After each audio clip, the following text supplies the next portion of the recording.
সাত সকালে শহর কলকাতায় দুর্ঘটনা রীতিমতো চাঞ্চল্য ছড়িয়েছে। তবে এই দুর্ঘটনায় কেউ প্রাণ হারায়নি। পুলিশ সূত্রে জানা যাচ্ছে সল্টলেক সেক্টর 5 এবং তার পাশে আইটি সেন্টার যে মেট্রো স্টেশন, সেই মেট্রো স্টেশনের সামনে থেকে একটি গাড়ি সকাল 5:30 নাগাদ ইউটার্ন করে আবার নিউ টাউনের দিকে যাচ্ছিল।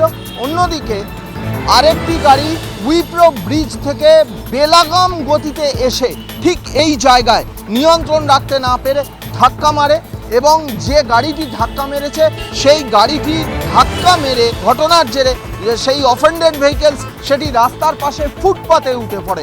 এই গাছটি এখানে ছিল, গাছটি শিকড় শুদ্ধ একেবারে উপড়ে যায় এবং রাস্তার পাশে ফুটপাতের মধ্যে এই যে ট্রাইডেন্ট লাইটের যে পোস্ট রয়েছে সেই লাইট পোস্টটি একেবারে সম্পূর্ণভাবে ভেঙে গিয়েছে। দীপঙ্কর কাঞ্জিলালের সঙ্গে সৈকত, রিপাবলিক বাংলা, কলকাতা।